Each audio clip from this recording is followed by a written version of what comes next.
Institutes of Health, children start lying around 2 to 3 years of age. Christina Carter with Intuit Parenting joins us now to explain the reasons behind this and how parents can navigate the lies. Good morning. Yes. Hi, Shelby. How are you? Good. Well, this is something that as a mom times 5, I have certainly experienced. Around 2 to 3, they start to figure out that they cannot tell the truth and maybe sometimes get away with it. Why do they do it? Yes. It is so frustrating to see our kids lying, and we want to fix it because we don't want our kids to turn out to be liars.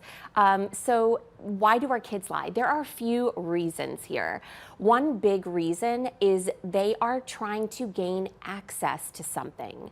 So whether that's a sense of power or a privilege or a sense of connection with someone or something, it's trying to get at something, trying to gain something. Okay, so I didn't already have dessert when they definitely did. They're trying to get another piece of candy or something. Absolutely, access to something, exactly. Another big reason is that they're trying to escape or avoid something, to get out of something, so kind of the opposite.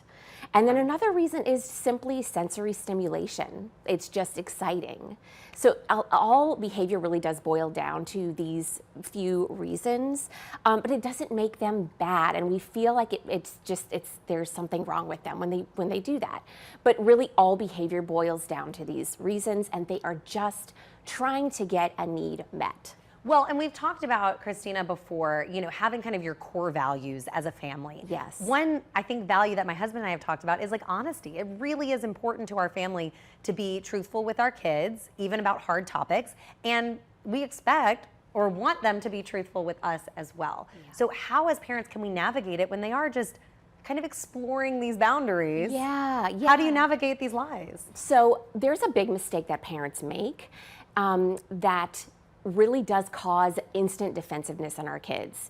And so that is asking the question, did you do this thing? Did you do that? Did you do X, Y, Z? Like, did you break the toy? Did you break the... Okay. Yes, and it's a very cornering question for kids, and it instantly raises those defenses. So we do this because we're trying to get to the truth. We think it's the quickest way to get to the bottom of something, Sure. to understand something.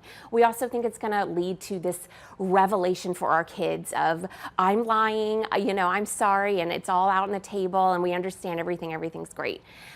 We're scared as parents that our kids are going to grow up to be liars. We're scared that we're doing something wrong, maybe to contribute to this lying, where we feel powerless. And so we go to this question all the time, and we want to avoid that because our kids... How do you do it differently? What do you ask instead? Yeah, so it's leading to denial and defensiveness in our kids. And so what we want to do instead is lead with connective statements like, I noticed that...